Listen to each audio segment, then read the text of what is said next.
1974 সালের মাঝামাঝি থেকে প্রায় প্রতিদিনই জিনিসপত্রের দাম বাড়তে থাকে। জুন মাসে যেখানে প্রতি সের মোটা চালের দাম ছিল 3 টাকা 90 পয়সা, ক্রমাগত বেড়ে তা আগস্ট মাসে 4 টাকা 78 পয়সায় বিক্রি হওয়া শুরু হয়।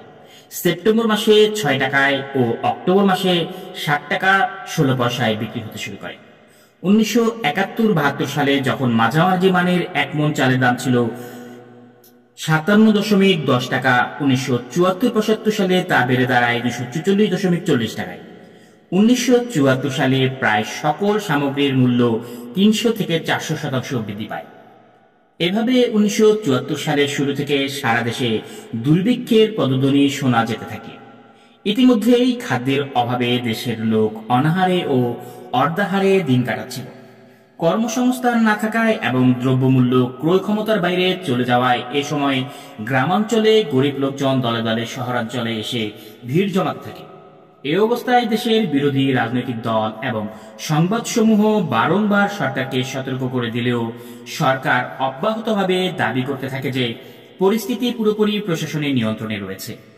রংপুরে যখন ব্যাপক আকারে দুর্ভিক্ষ দেখা দেয়, তখনও খাদ্যমন্ত্রী গোটা জাতিকে এই বলে আশ্বস্ত করেছিল যে খাদ্যমূল্যের ঊর্ধ্বমুখী প্রবণতা একটি সামাজিক ব্যাপার মাত্র। তিনি দাবি করেছিলেন যে সরকারের হাতে যথেষ্ট চালের মজুত রয়েছে। সরকারি দলের নেতারা তখন এ পরিস্থিতির জন্য ব্যবসায়ী, মজুতদার, কালোবাজারি ও চোরাচালানকারীদের দাবি করেছিলেন যে তারা খাদ্যের বাজারে কৃত্রিম সংকট সৃষ্টি করেছে। তারা বলেছিলেন সমাজবিরোধী এবং রাষ্ট্রবিরোধী লোকরাই এ পরিস্থিতির জন্য সম্পূর্ণরূপে দায়ী। এপ্রিল মাসেও খাদ্যমন্ত্রী ফণীভূষণ মজুমদার আশ্বাস দিয়ে বলেন যে সংকট থেকে উত্তরণের জন্য প্রতি মাসে 2 লক্ষ টন করে খাদ্যশস্য আমদানি করা হচ্ছে। কিন্তু বাস্তবে এই বক্তব্য ছিল একদম অসত্য। দেশের অসংখ্য দরিদ্র লোক ক্ষুধার তাড়নায় মিষ্টি আলু, কচু, কলার থোড়, চালের গুঁড়া, ভাতের মার ও নানা রকম লতাপাতা খেয়ে জীবন ধারণ করতে বাধ্য হল। অনশনকে যদি দুর্ভিক্ষের একটি পর্যায় বলে মনে করা হতো, তাহলে 1971 সালে যুদ্ধ শুরু হওয়ার পর থেকেই এর প্রক্রিয়া শুরু হয়ে গিয়েছিল।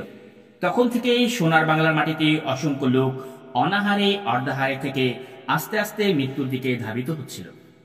উত্তরাঞ্চলের জেলাগুলোতে কৃষকেরা তাদের জমি জিরাত বিক্রি করে খাদ্য কিনতে বাধ্য হয়। সেই সময়ে হিসাব করে দেখা গেছে যে উত্তরবঙ্গের 1 লাখ বিঘা জমির হস্তান্তরের দলিল সম্পাদিত হয়েছে।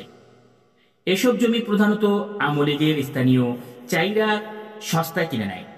জনগণের অবর্ণনীয় দুর্দশাকেও আওয়ামী লীগের নেতারা সম্পদ সৃষ্টির সুযোগ হিসেবে গ্রহণ করেছিলেন।